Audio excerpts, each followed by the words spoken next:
Alok, you have to unmute yourself.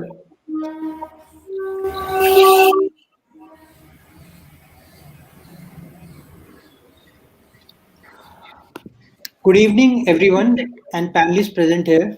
I want to welcome you all to this dialogue on the topic The Evolving Indo Pacific Revisiting the Civilizational Connect. Now, I would ask Sadhna Srivastava ma'am to give the welcome address. Over to you, ma'am. Namaskar. On behalf of Asian Confluence, I welcome you all to a dialogue on the evolving Indo Pacific, revisiting the civilizational connect. Asian Confluence works in the third space. It is a space of inspired ideas, of people to people bonds, bonds of the heart, bonds of the minds. This space is beyond the real politic of governments and beyond business and commercial interests. Asian Confluence is a think tank institution that initiates, stimulates, and accelerates revival of the shared civilizational values in order to strengthen our ties in various fields and ensure that we become dependable and involved partners for the growth of all countries in emerging Asia, Southeast and East Asia, and the Indo Pacific region. Asian Confluence or ASCOM believes that our region is connected by shared values, shared culture, shared ideas, and shared waters. As far as dialogue on shared waters is concerned, we have had two very successful Nadi festivals. The Nadi festivals highlighted the common destiny shared by Northeast India and her neighbors, dictated by a common geography, common history, and a common cultural thread that could build bonds of trust and friendship at a people level and create borders of prosperity. Rivers, or to use the generic term, waters, inspire us. They inspire artists and poets to create something new, to explore multiple avenues of art and abstraction. For example, the vast expanse of Padma or Ganga, inspired by Rabindranath Tagore in his creative journey. Today's dialogue is the next step in that direction. Historically, we have had trade and cultural relations with our neighboring countries for hundreds of years. Dating back to the first century, Indian culture started making its way into the region of Southeast Asia. A large number of nations came under the influence of Indian civilization. The cultural expansion resulted in shared values of Hinduism and Buddhism and the Silk Road transmission of Buddhism. Indian honorifics were adopted into the Malay, Thai, Filipino, and Indonesian languages. We have numerous examples of cultural exchanges between countries in this region since times immemorial, be they exchange of ideas, of philosophy, of language and literature. Take the Ramayana, for example. Apart from India, versions of the Ramayana can be found in Myanmar, Indonesia, Cambodia, Laos, Sri Lanka, Thailand, Malaysia, and Vietnam. When it comes to art and architecture, the Angkor Wat Temple is a fine example of this. The areas where one can connect are many. And indigenous culture is the crystallization of the storehouse of wisdom, accumulated through life and harmony with nature in the area in question from ancient times. All areas of the Indo Pacific region have succeeded in nourishing culture that fuse the indigenous ones with the newer ones. The high degree of cultural diversity characterizing the Indo Pacific region results from a receptivity to economic development and the influence of civilization while preserving the indigenous ethnic culture. Over the last 20 years, the Indo Pacific region has continued to keep high economic growth rates. Over the coming years, it is expected to enjoy high growth rates in the world and to serve as an engine of world economy. Having said that, the role of culture gets enhanced. For long after treaties and MOUs have been signed or updated, economies risen or expanded. What will strengthen forever are the songs of the boatsmen as they leave their loved ones in search of better opportunities. Writings of laureates like Tagore, the Ramayana in its various hues in the lands between India and the island of Bali, the spices which came from another land but are now an integral part of our cuisine, textiles, designs, music, dance, values. This dialogue is an attempt to start a series of conversations on the civilizational and cultural links of the Indo Pacific. We look forward to collaborations with the ICCR, whose Director General Ambassador Dinesh K. Patnaik will be delivering the keynote address in a short while from now. We also have in our midst Ambassador Suryakanti Tripathi, Professor Parul Pandyadhar, Associate Professor, University of Delhi, Dr. Prabir Dey, Professor, ASEAN India Center, RIS India, and Mr. Sabyasachi Datta, Executive Director of Asian Confluence. I welcome all our distinguished guests and request Mr. Sabyasachi Datta, Executive Director of Asian Confluence, to introduce.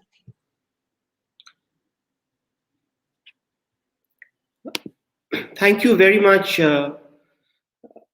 Sadhna ji, for that extremely beautiful and inspiring welcome. You've laid out the ground so beautifully. And a special welcome to Ambassador Patnaik for sparing your valuable time to come here. I know you're a very busy person. And a very, very special welcome to Ambassador Suryakanti Tripathi, who's a source of great inspiration to me personally and the Asian Confluence. She was the main idea behind the idea of Nadi actually emanated from with discussions with her, Dr. Dhar, who is a well-known academic in the field, and Dr. Prabir Dey, who is a very, very well-known economist, professor on the relations within the Indo-Pacific, and a very close friend. On my behalf and on behalf of the Asian Confluence, a very warm welcome. I will just take a minute to show a few slides just to reiterate and and for our audience, the theme of this discussion. If I may just share the slide. Share screen.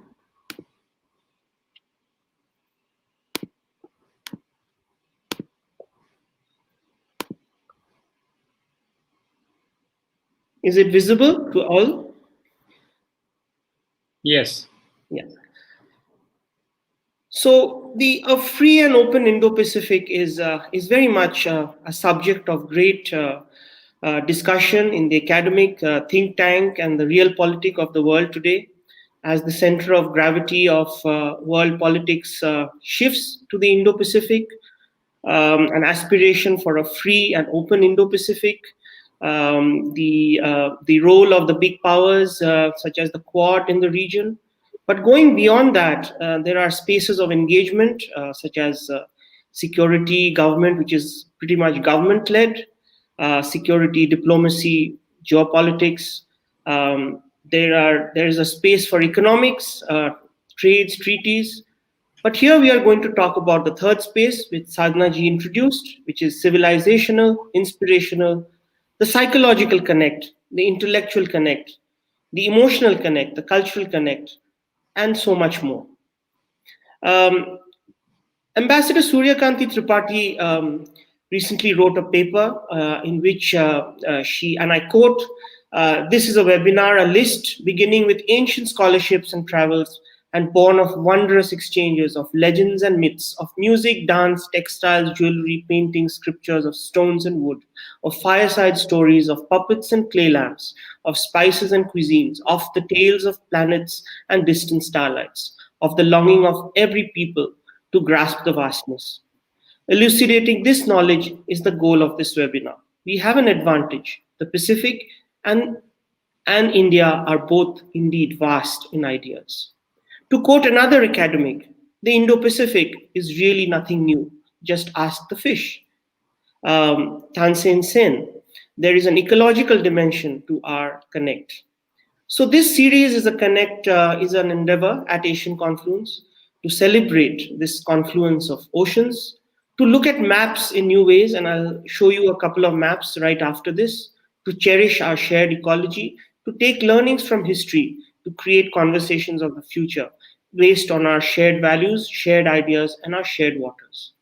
This is a map which is tilted, produced by Thomas Mitchell in 1848. It shows how tight-knit most of the part of this region is. This is a map which is of the Chola trade routes and kingdoms from the past. I think you have to show the map on the screen. We can't see it. Oh, you can't? No. Please keep on changing, your maps, slides. It's showing. I am changing it. Okay. I know it's not coming here. That's. Oh, really? Oh, sorry about that. Alok, which slide are we in now?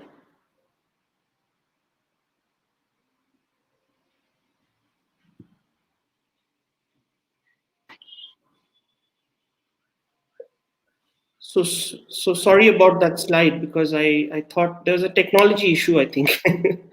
I'll just show you the map once again. PPTs normally have a problem on sharing. So it's usually better to do each at a time. Can you see it now?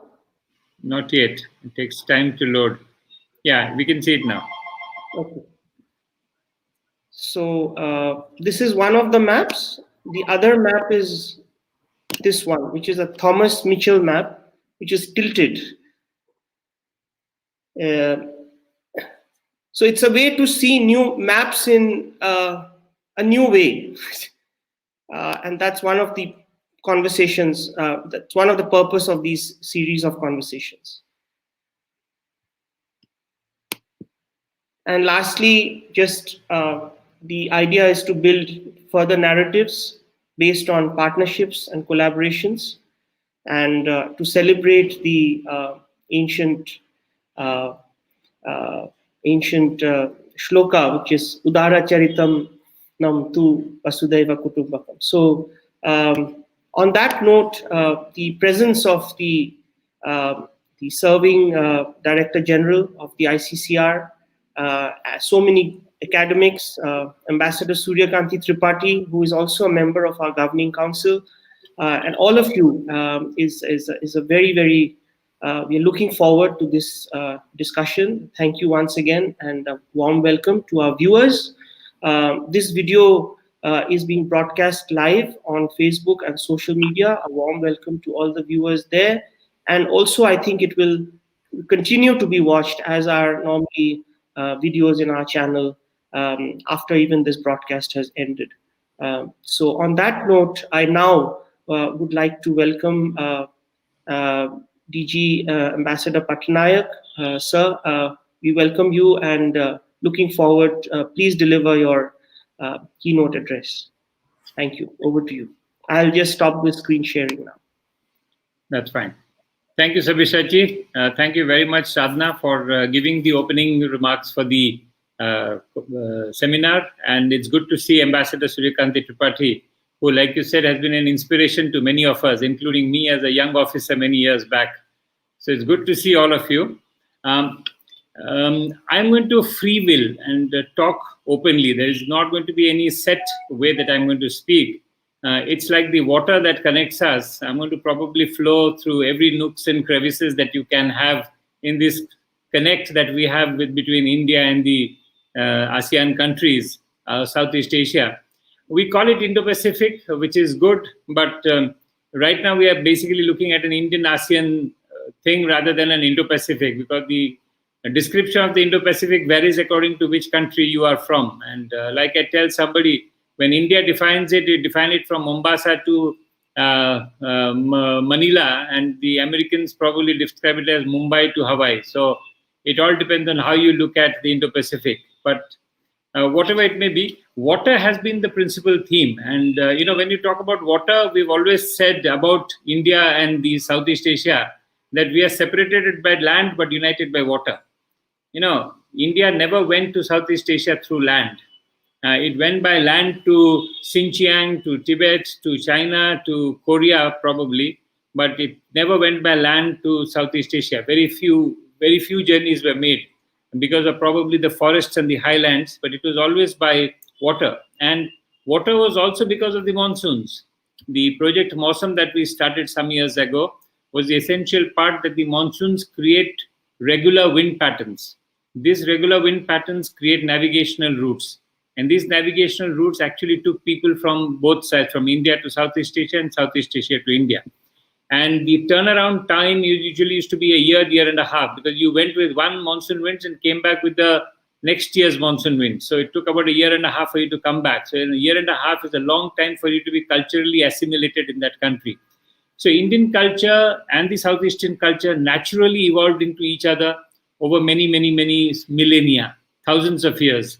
And this is important because this was the first time ever recorded in the history, or even today the only time, when a cultural exchange took place without any conquest. Usually cultural exchange takes place after having been there some conquest, some attack, some ruler who has gone there, and then after that relations flow. This is the first time when it happened through traders, through people going, living there, marrying, simple exchanges that took place. And so this is important to understand, because that is why the intensity of the relationship still stays, because it was not done through any force. And that is what we need to do, because the Indian culture, it blended with the local culture. So if you look at the cultures of Cambodia, Laos, Vietnam, Indonesia, there was a syncretic culture already there. The Indian culture went overlapped over it. And both Hinduism and Buddhism never fought there actually. They both integrated simultaneously. So Hinduism, Buddhism, and the local culture all flourished at the same time. Even though the elite Sanskritized their religion and had Sanskrit as the name word, the local languages flourished and did very well. So what Indian language did was it added another layer. It did not actually replace, nor was it seen as a foreign. They took it onto themselves. And that's important, because that's what creates the linkages between us. And this is what we need to talk about.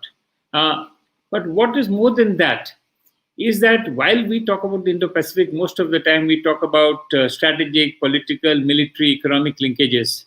And right now, politically, when we are looking at what is happening in Myanmar, we think of a situation where the connect gets disrupted for some time.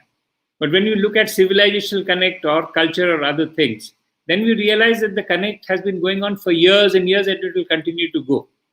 But here, I feel we need to be careful of how we look at things. Sometimes we romanticize the connect too much.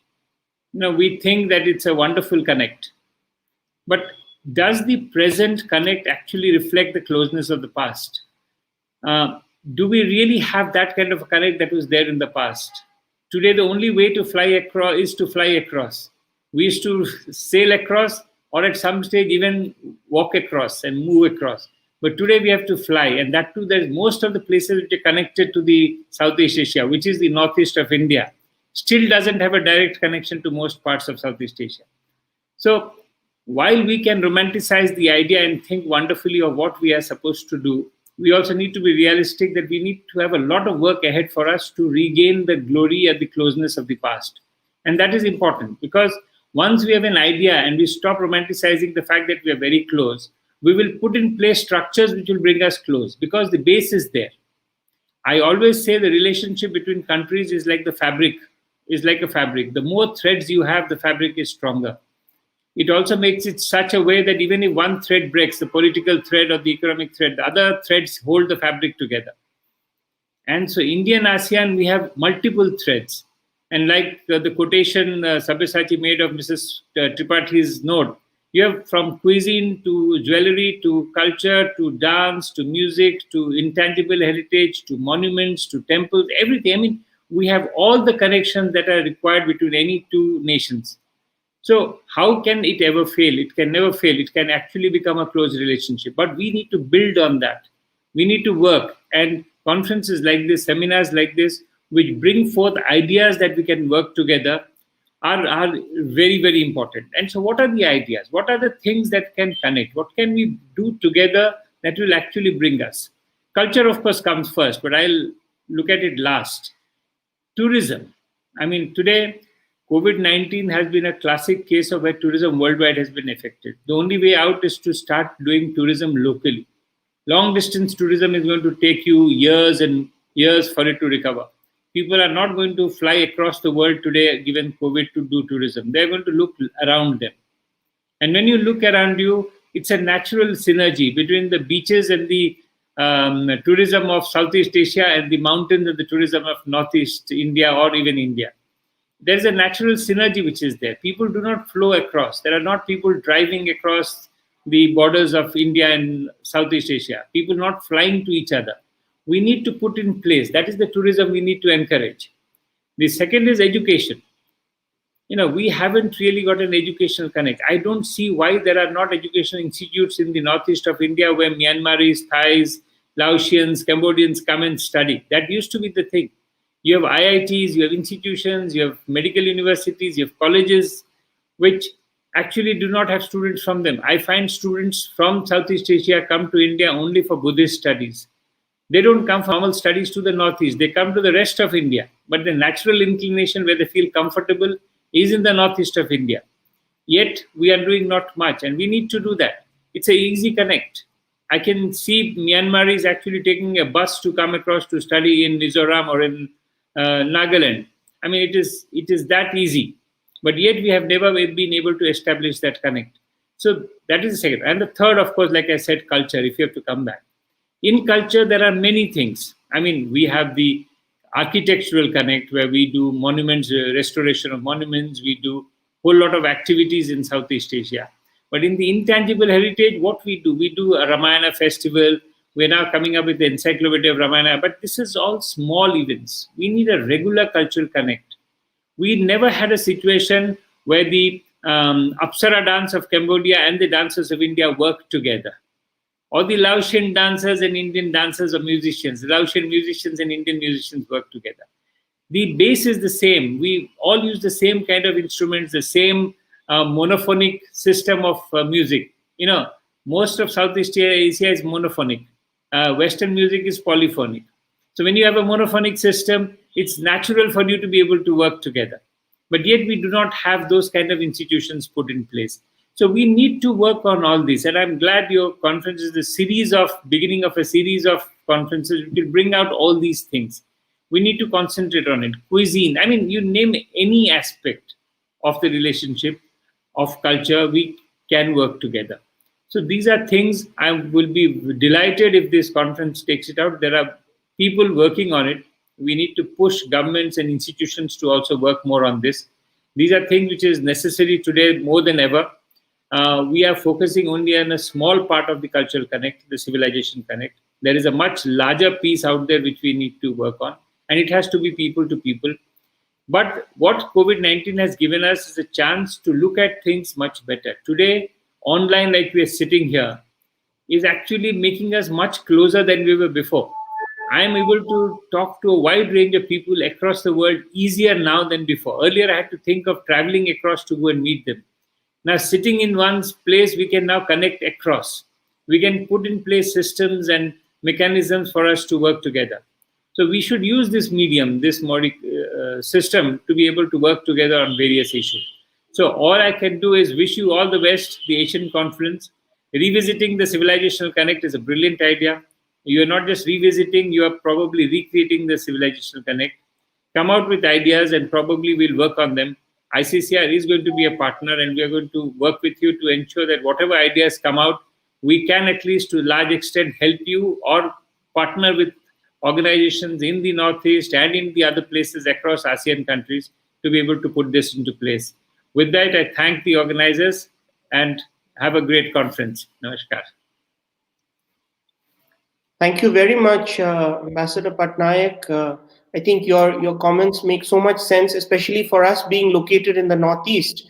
These tangible connects that you talked about, tourism and education, beyond culture or including culture or building on cultural connect would be very, very important. And we look forward to working with ICCR and under your leadership in the coming times. Now, may I request Ambassador Suryakanti Tripathi to kindly make your remarks, ma'am. Ma'am, can you unmute yourself?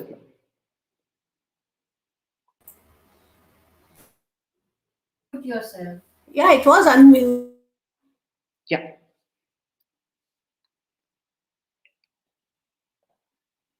Ma'am, can you unmute yourself?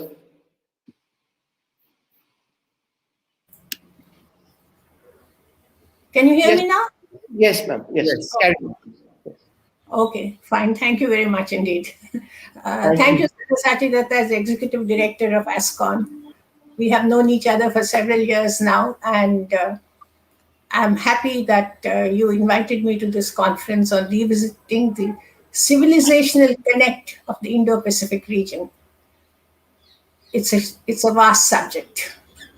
The keynote address by my friend and colleague, Shri Dinesh Patnaik, we just heard him talk about all the aspects that we need to highlight in this new cultural landscape that we are talking about.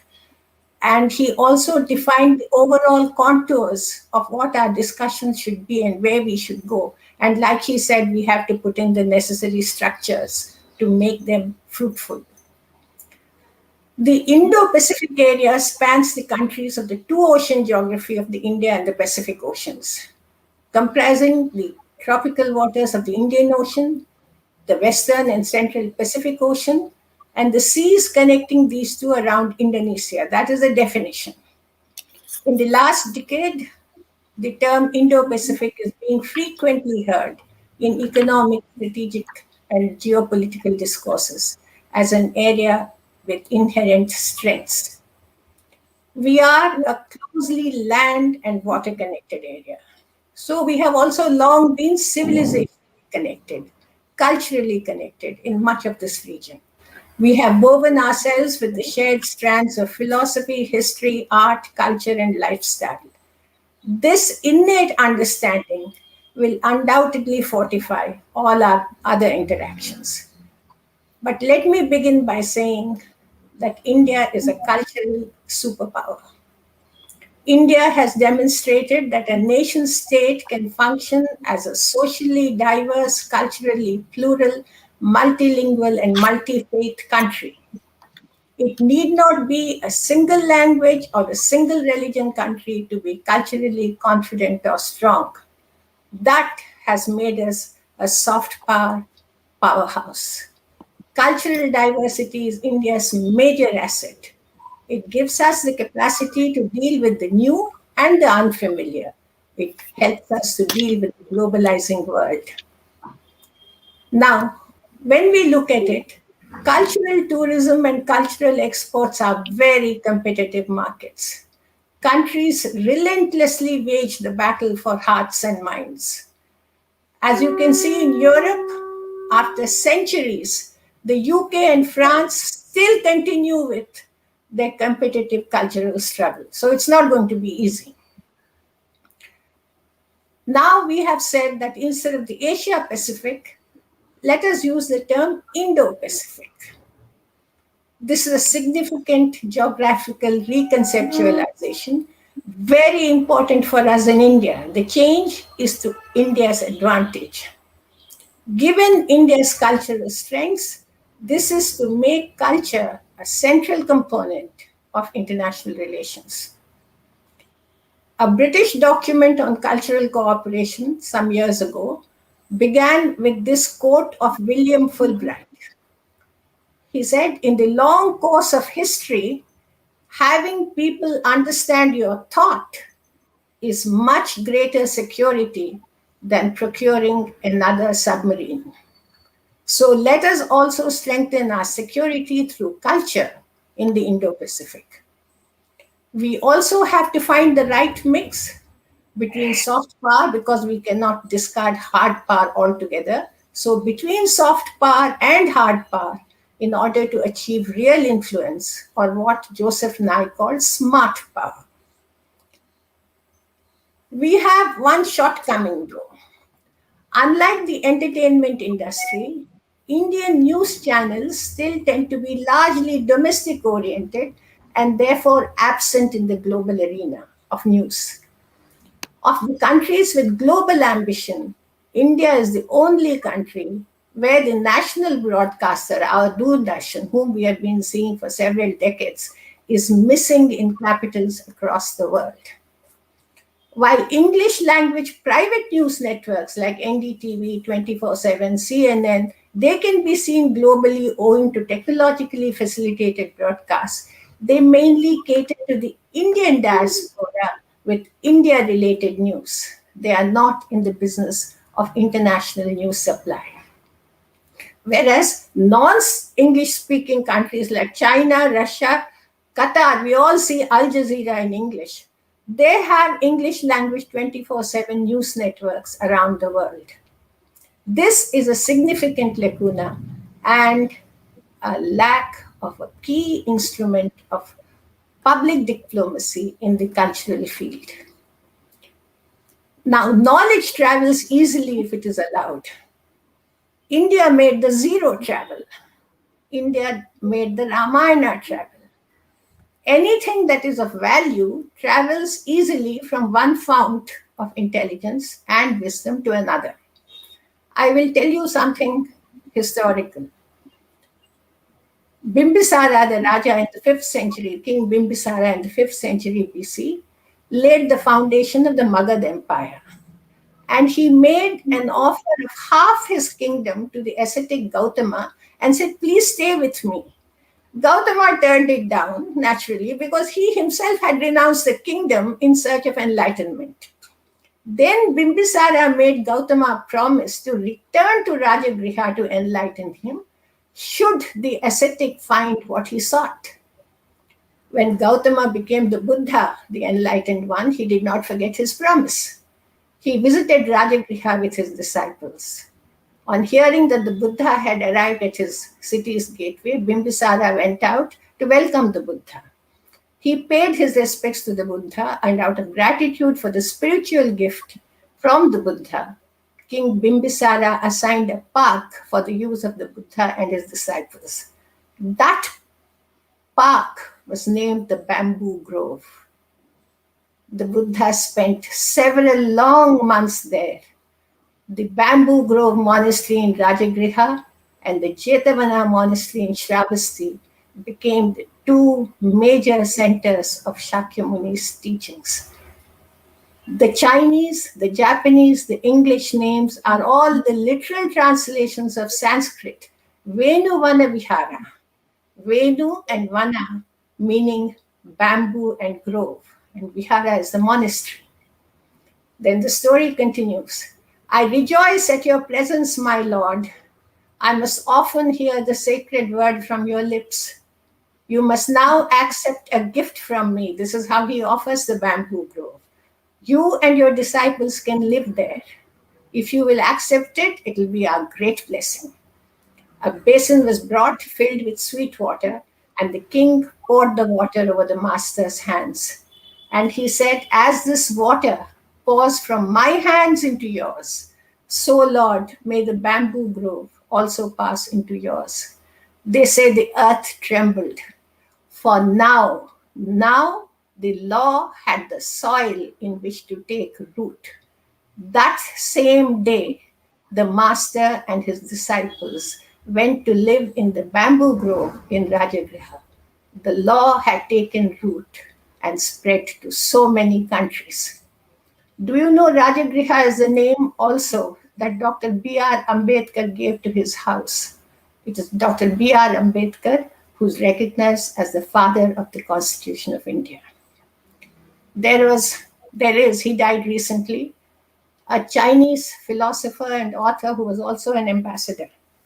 He made a very interesting statement based on what happened in Rajagriha.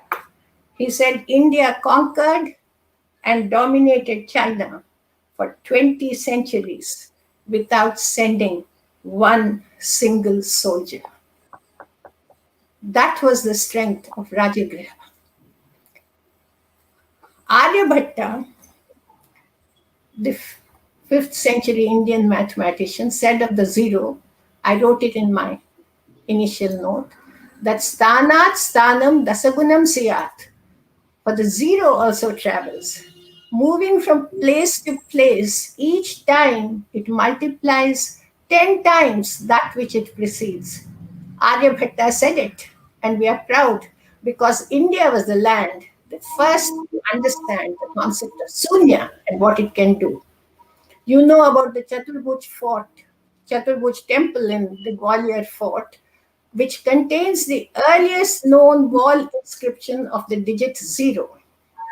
Known as a small circle, it is used to reassure us that the temple's tiny garden does yield enough flowers each day for the 50 garlands to be made for the deities within.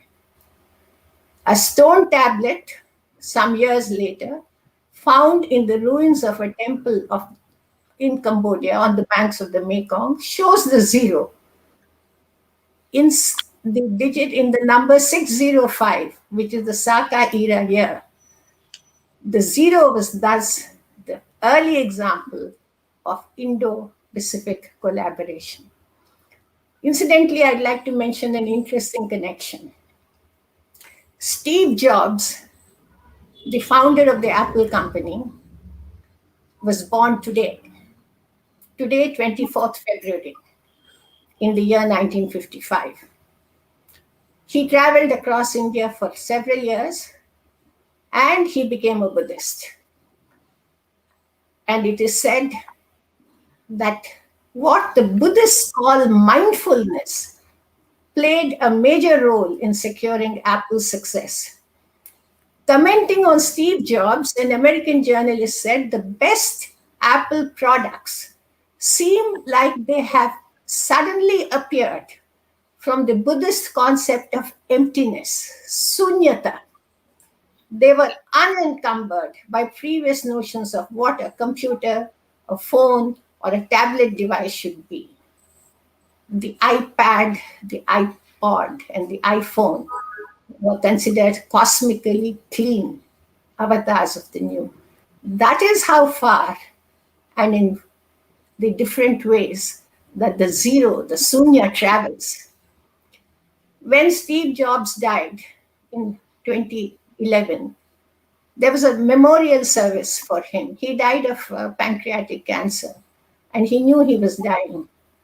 So the attendees who came to attend the ceremony, the memorial service, were each given a small brown box as they were leaving. Many of them thought that the box contained the latest iPhone. No. The box contained the book Autobiography of a Yogi by Paramahamsa Yogananda.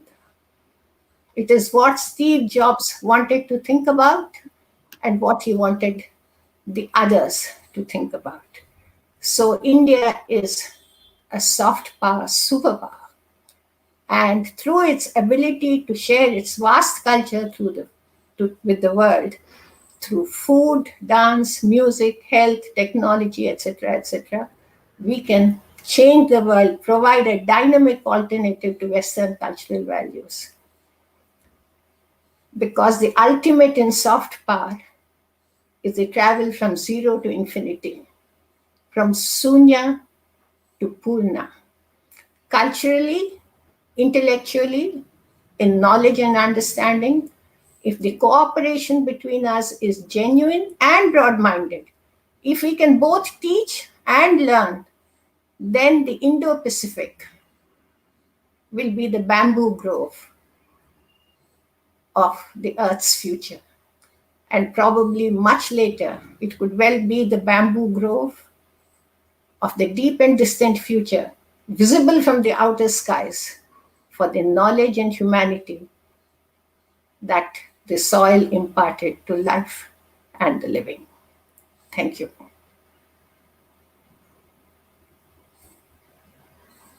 Thank you. Thank you so much, ma'am. Thank you for that very, very, very inspiring remarks, and always such a learning to hear from you. May I now request Dr. Prabir Dey. He has worked extensively on trade and economics in the region, and his perspectives on the civilizational connect, I think, will also be very, very welcome. Uh, Dr. Dey, over to you. Dr. Dey, before you start, I just wanted to bid goodbye to all of you. I have another conference coming up in another 15 minutes, and I got to go to another place. Sure, Thank you very much, and please continue with it. And Ambassador Tripathi, I would be delighted to see you soon. Yeah, thank you. Wonderful. Thank you very much. Thank you very much for joining us and sparing Thank your you. time. Thank you very much. Thank you very much, Sabyasachi, for the invitation. And can you hear me? I think Yes. I am. Yeah. The opening two speeches were excellent and fabulous. Particularly, I'm very delighted to listen to Ambassador Suryakanti Tripathi. Very refreshing, and many things, when you listen to a learned person, you first unlearn a lot of things and then learn. So thank you, ma'am, for giving the, excellent narrative, and this is the takeaway, one of the takeaway for me while joining your this program. By the way, I'm not an person to talk about culture or civilizations. I head ASEAN Center at RIS, and we have been looking into India-ASEAN relations. And Professor Parul Pandya and many other eminent scholars, they have been contributing to our activities by their rich experiences and knowledge. So what I'm going to say in next 10 minutes, India-ASEAN pillar on culture and civilization point of view. This is one of the important pillars. Indo-Pacific being contested, if I may use the contested, still yet to get a geographical space. If you go by Prime Minister's speech at the Shangri-La Dialogue in 2018 in Singapore, he talked about free and open and inclusive Indo-Pacific from Africa, East Coast, to West Coast of Latin America. So this is the range we talk about Indo-Pacific.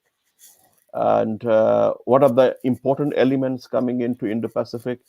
Culture, civilizations, certainly one of those important pillars adding to Indo-Pacific construct. But if you look at Prime Minister's speech also on the 4th of November 2019 at the 14th East Asia Summit in Bangkok, he presented India's vision for Indo-Pacific. What is the India's vision? He talked about Indo-Pacific Oceans Initiative, in short, IPOI, and there are 7 pillars. But these 7 pillars somehow, culture or civilization, somehow it doesn't appear, and not need to be those to be added in one of those pillars, because ma'am, Ambassador Tripathi rightly said that India's our soft power is the best, and it is there, for which we don't need to be kind to be enclosed or any kind of that with a diplomatic identity. So it is a generic, and I think it is very much there for the historical period, and so what is that we are going to do, and that's coming up, the new narratives in Indo-Pacific on the cultural side or civilization side. If I may say a few words on the India-ASEAN, and it is just a recollect and sharing some facts and figures. First of all, that India's strong presence of diaspora. This is the linkages. If you go to any Indo-Pacific countries, even the small island countries in the western side, then you will find in Seychelles or Mauritius or Maldives or Sri Lanka and those tiny countries, you will find quite a good good presence of Indian diaspora. Mauritius for particular example, and Mauritius we already signed and came in effect the free trade agreement, the comprehensive free trade agreement just a few days back.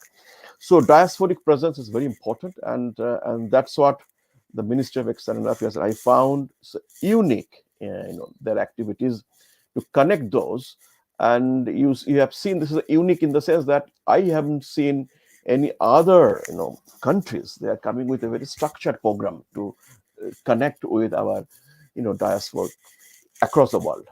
Several other examples which I'm not going to repeat. So Indo-Pacific, in the contemporary period, Indo-Pacific cultural relations, the Indian diaspora certainly is one of the core elements that's being looked after, and there are many things can be done. And so what we could do in the name of cultural and civilization connects with the Indo-Pacific countries. The DGICCR, he rightly said, the Northeast dimensions. But let me also tell you a few others, if I may look at some of the new areas, where we can do much more. Like one, this MES initiative, certainly, which is there. MES division is there. PIO, the people of Indian origin division in the MEA. MEA has 3-4 wings to look after development cooperation. Their programs is very structured and they're doing very well. But look at those other sub-pillars like Mekong-Gonga cooperation. We have contributed or completed 20 years, and ma'am has a book, and several others on contributed MGC relations. Now on the MGC, I have some statistics, because I just edited a report a few months back. In 2019-20 financial year, India has offered 50 seats for scholarships to MGC countries, but 28 utilized. How much India has extended as a grant for the 50 scholarship seats? $180,000. So this is a quite good amount. This India is committed, and India has contributed to the scholarship in the Mekong-Gonga cooperation on cultural sites. But the point I would like to argue here, the 50 seats India has offered, 28, almost 50% is the utilization rate. So utilization rate has to be increased, and the ways and means for utilization we need to strengthen. This is one way we should do more closely and clearly in the Indo-Pacific programs when we look at the culture and civilizations. The other program for which India is world famous, and India is a pioneer, which is called ITEC. India's ITEC program, which is there for 60s onward. Very few countries in the world they can match with in India's ITEC programs. So this is an initiative that we need to know. We may extend it some kind of an exclusive program for ITEC for Indo-Pacific if it is required. The one which is very popular in ASEAN countries, when India has offered 1,000 PhD scholarships to do in the Indian IITs.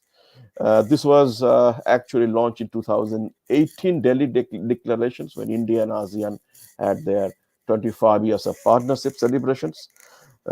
So far, 40 students, they got admitted in the PhD program in Indian IIT.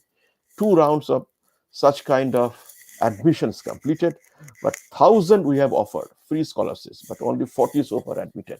So this is where we can augment the number of registration or enrollment. Last one on education side, and then I will close, which is kind of a next step from my side.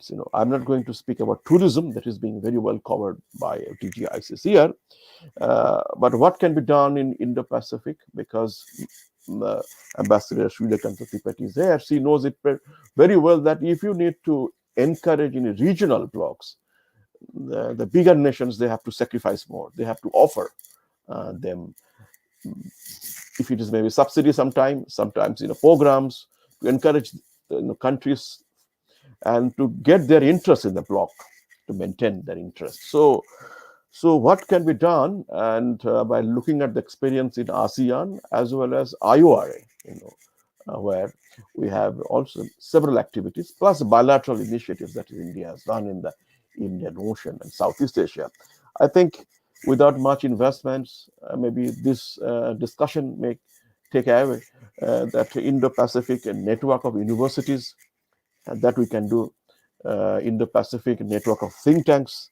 And I thought that also this could be possible. India's cultural connect and civilization links that we have with Myanmar or Cambodia or the Laopedia or Vietnam and Singapore also, Malaysia, that why not we think for an Indo-Pacific, at least the ASEAN, at least at the ASEAN level, the network of museums. And so these are the networks help. This will going to help.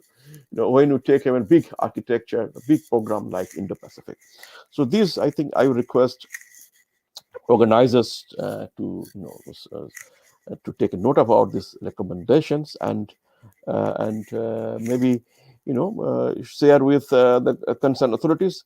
Finally, when it comes to the education, I think India has a very several structured programs, but why not we also think for fellowships for Indo-Pacific wide, particularly looking at in Africa. Some of the African countries are part of Indo-Pacific as well, and also Pacific Islands. So where we yet to reach, our outreach is relatively not that strong enough compared to our Southeast or East Asia or South Asia. So Indo-Pacific wide fellowship in several cultural areas like the music, dance, performing arts, sports. Those are the areas, which Ambassador Tripathi was rightly, telling us that these are the areas we need to do more. So one fellowship for a performing artist means when he or she goes back, it will have plenty impact in the home country. So to strengthen our cultural and civilization connect. So this is, in short, my quick views. I put my apology. I'm not an expert like others here, but I'm an economist. So from my perspectives, I only can share these are the contemporary views and some of the recommendations the takeaways. Thank you very much. Thank you, Dr. Dey.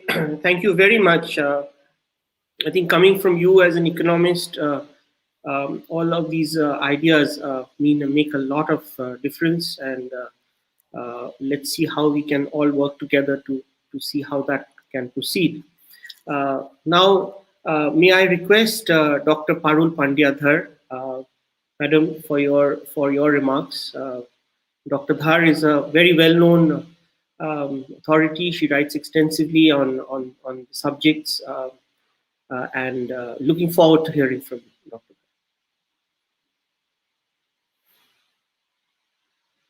Can you unmute yourself, Madam?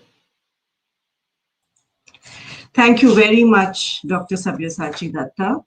And thanks to the Director General ICCR for a very enlightening keynote address, to Suryakanti Tripathi ji for sharing very, very valid and important remarks on the cultural connect. Sadhna ji, I have known during my days as a Kalakshetra and a student of Leela Samson. We go back a long time. I've been a very long time admirer of Sadhna ji, and it is very nice to see her here. Professor Prabir Dey, I would very much want his feedback on the economics of what I have to say about culture and the history of the civilizational connect today.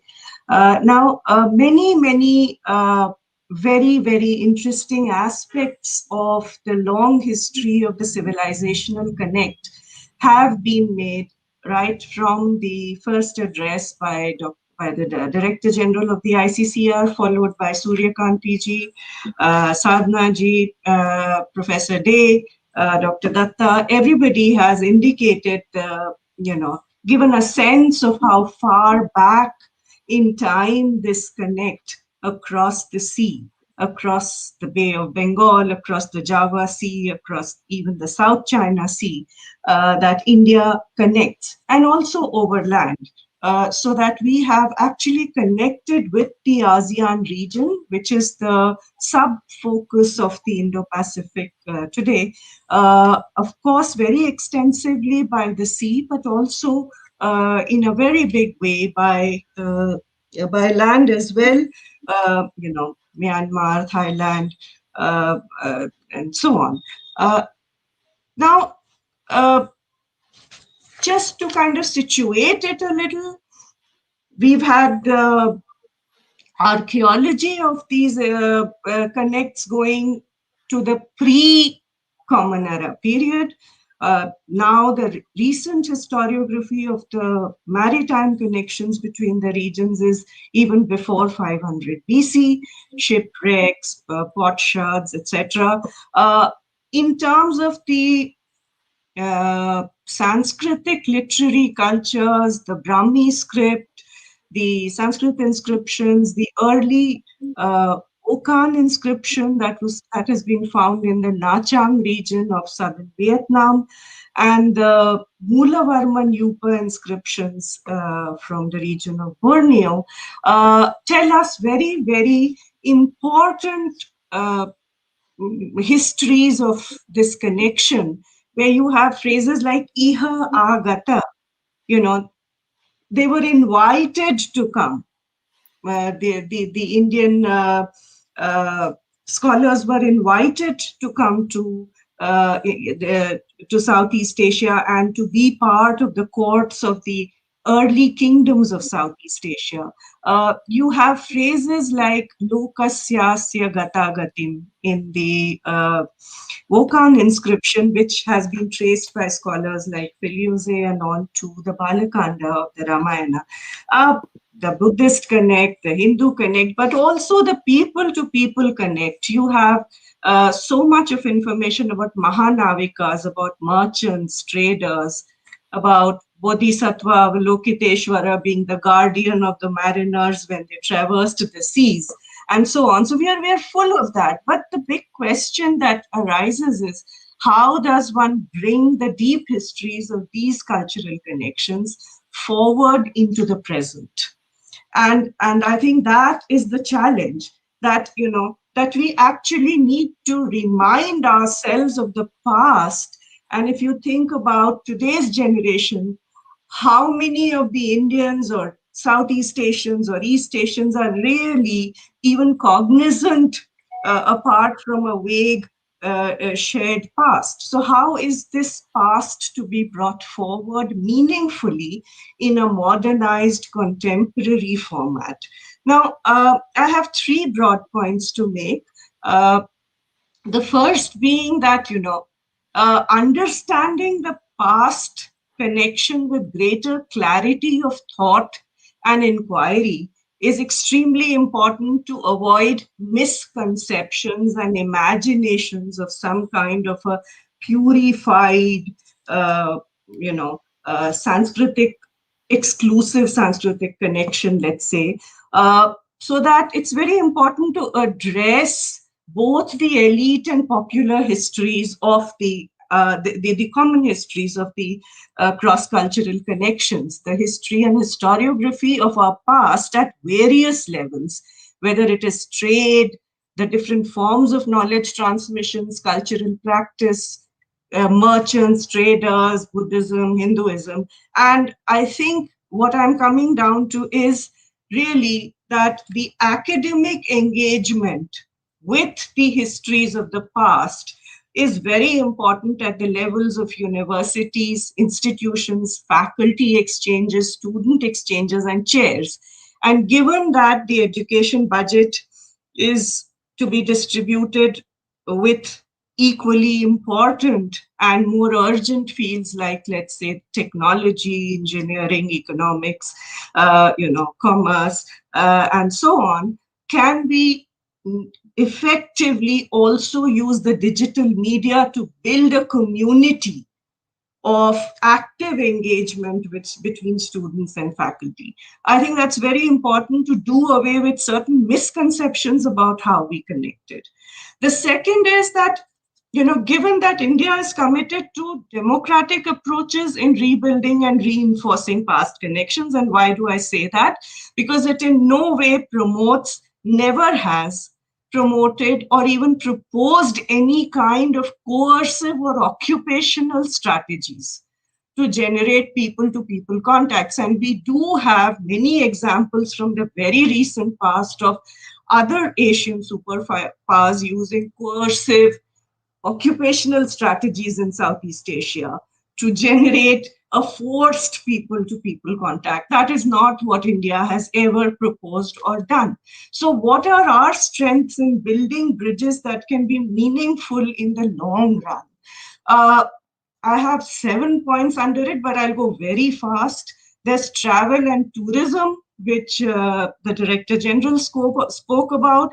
Pilgrimage tourism and health tourism are both important. But again, why don't we also try and generate an informed tourism across these regions, a historically informed tourism of circuits that can relive the past, but can also mean something in the modern sense. Heritage, there is the heritage connect of the past, but there are also intangible connections of long distances covered.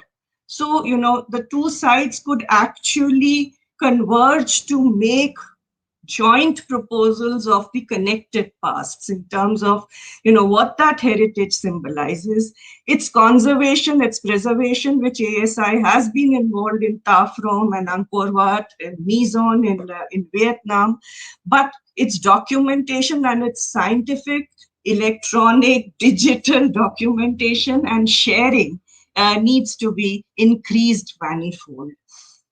There's living traditions of artists, musicians, theater, dance traditions, craftspersons, textiles, shadow puppetry, weaving, basketry. I think that strategies within countries that promote handicrafts can be sustainable and income generating, and would be a very important bond if these communities of living artists and artisans, I've seen near Siem Reap, when you come from the Sambor Prikok area, the Kompong Thong province, into Siem Reap, stone carving sculptors, you have them in Mahabalipuram, you have them in many other parts. I think collaborative projects of that kind could not be draining on resources, but could actually be self-sustaining.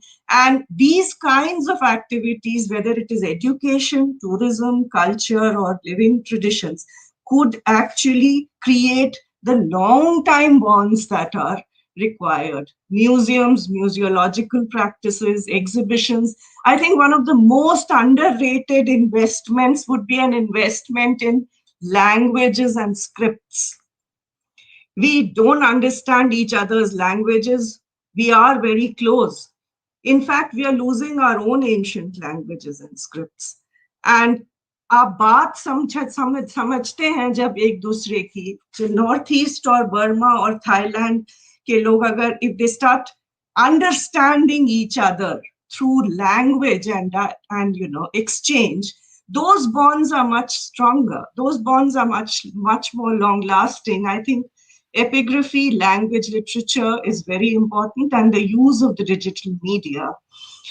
One last thing that I would like to stress on is that a lot of the limited amount of funds available are spent on big splashes. We have extravaganzas. I think if we could avoid or minimize those one-time flash in the pan extravaganzas and move towards understanding each other in the long term, those would be more sustainable. And that's the only kind of soft power approach to counteract coercive occupational people to people connections that are generated by other countries. Yeah, that's about it. Thank you. Thank you very much, Dr. Dhar. I think you made a lot of, you reminded us all about where the ground on which we we should stand on, and our real strengths. We are almost, we have about 10 minutes and we have some questions. So I'll flag the questions on the screen and maybe you can all see the answers, whoever wants to answer. This is this question from Sri Lanka. Maybe would you like to go at it, Dr. Dhar, because you spoke about languages? No, he's talking about the Chinese. Oh, sorry. Yeah. In Sri Lanka. Sorry, yeah. It's a very political question, better suited to perhaps somebody else. Anybody, Dr. Ambassador Suryakanti, ma'am? Dr. De? I think Ambassador Tripathi would be the best person to respond it.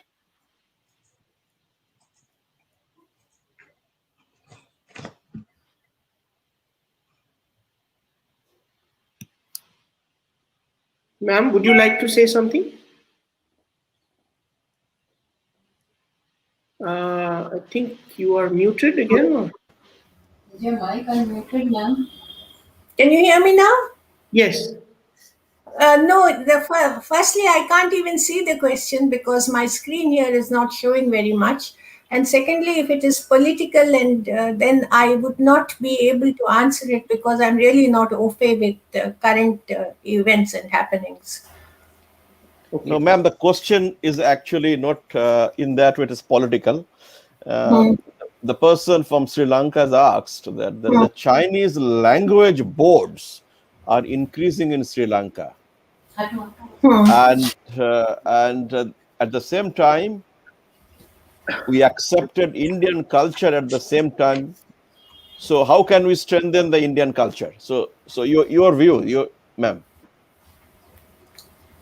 How can they strengthen Indian culture? It is our responsibility. If you get an offer like that from another country, I think that is the greatest acknowledgement of Indian cultural worth.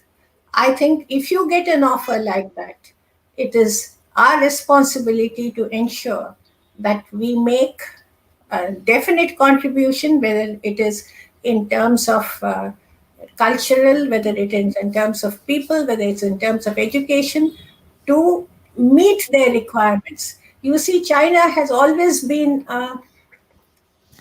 relatively far more aggressive in promoting their culture. And we believe that if we moved away from the Asia Pacific construct to the Indo Pacific construct, we would have greater leverage in this area. But it's not going to be that simple because we have to get very much more active on the cultural field. Thank you, ma'am. Thank you. I have one more question from on the bamboo grove. It says, in terms of education, Northeast India faces the challenge of playing catch up with most other states, especially in terms of bridging the gap between education and infrastructural development. How is Northeast India looking forward to serve as a base for rediscovering the connect and maybe a reimagined bamboo grove? Dr. De, would you like to say something on this? Maybe you can better answer. I won't be able to give a specifics like bamboo grove. Maybe someone else. Dr. Dhar, would you like to? Yeah, I'm just reading his question. But I can't see it. I think his question is more about a disconnect within the country. Yeah. I think he's talking about the Northeast and its integration. And I think it's a very genuine concern that he expresses. There aren't any ready answers that this panel can give, but certainly emphasizing in the context of what Asian Confluence stands for, emphasizing the role of the Northeast in bridging India with the Southeast Asian countries. If there can be any focused collaborative projects that would also serve to bring Northeast, as a base and draw attention to the Northeast and its contributions. Yeah, thank you. I think Viprajit, this is what this whole series of exercises is about, and this is what Asian Confluence is trying to do. And not only Asian Confluence, I think we need to all work together to address this. And so, thank you for your question. I think we are almost out of time, but as we wrap up today's discussion, I just want to maybe go once around the panel to take one idea that we could take forward from all the discussion, maybe as a basis for the future series of discussions that we would like to host as part of this. So I'll just go around maybe a minute each to each of you to just give one kind of key takeaway, one or two if you like. Sadhna ji, maybe we can start with you. Oh, okay. Right now, I'd like to listen to what the others say. Then, because I'm a part of Asian Confluence. Okay. Ma'am, I think, Madam Suryakanti Tripathi, may I ask you for one sort of an idea on one tangible thing that we could do as a follow-up to this particular discussion on taking this set of ideas forward.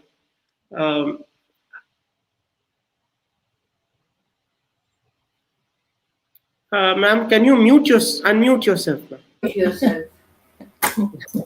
I'm technologically challenged. No, the thing is that Indian culture is too vast to be condensed into one idea. It's a continuous work.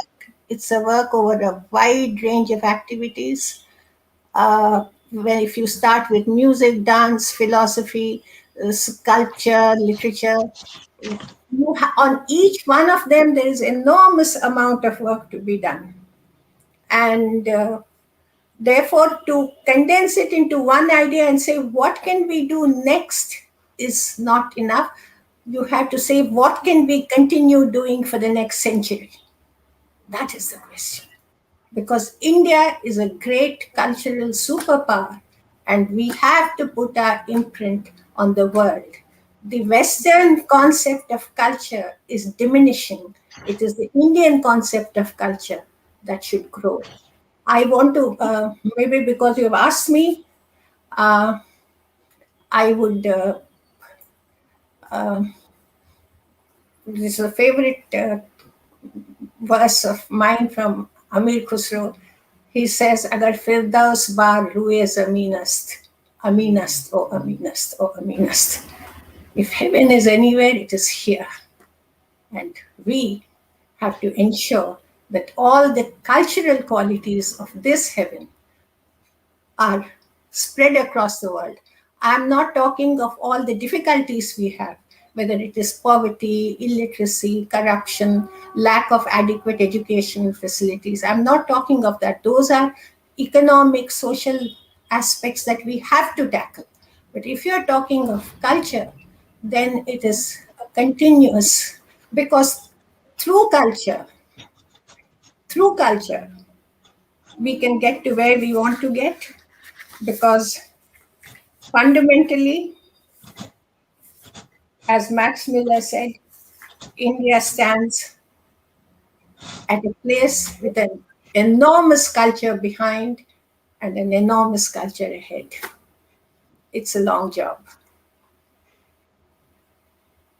Thank you, ma'am. Thank you. I think that's a lot of food for thought for all of us. Dr. Day, would you like to? I know it's very difficult, as Madam pointed out, to put it into one point, but still, something that, as she said, it's a century of work ahead. But one step at a time. What can we do next? That was just in that spirit. Would you like to answer that question? Yeah, well, I would always prefer some kind of an actionable project. So if it is in Indo-Pacific, maybe in my presentations I share some of my thoughts. Maybe the Ministry of External Affairs, Government of India, might come out with a kind of a cultural vision, if they would like to be on Indo-Pacific. India has similar kind of programs for ASEAN, Mekong Gonga cooperation, some other bilateral countries. Why not you share with some, your vision, your structured program, so far culture is concerned. Indo-Pacific Oceans Initiative, that is India's vision on Indo-Pacific, doesn't talk about culture. So I would certainly, as I said, that culture is one of the important pillars. So we need to understand what the government of India, Ministry of External Affairs, is thinking about it.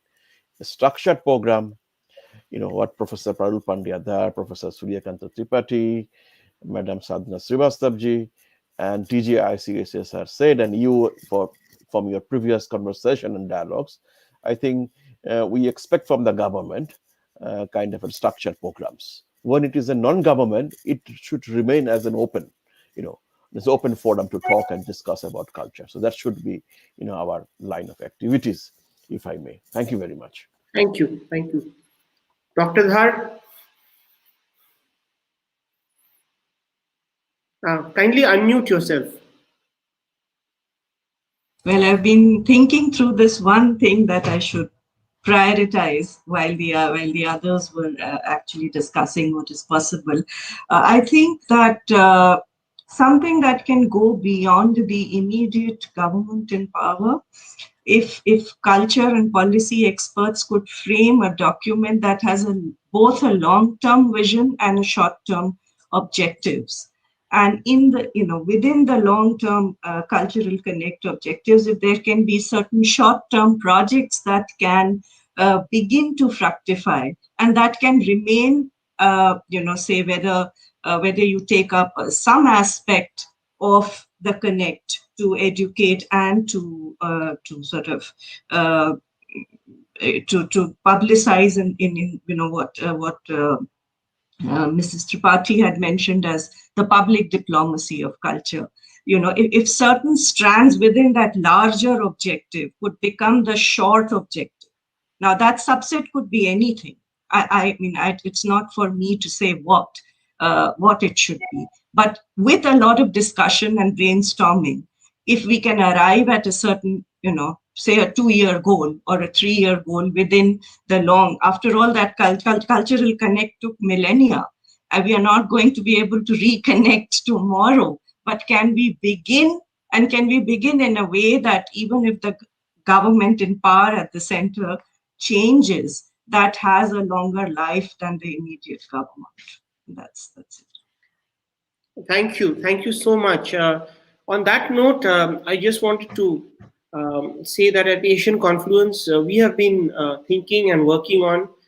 This is the first of the series to reach out to a galaxy of experts and practitioners across the region, not only in India but across the wide region, via this digital mechanism to start with.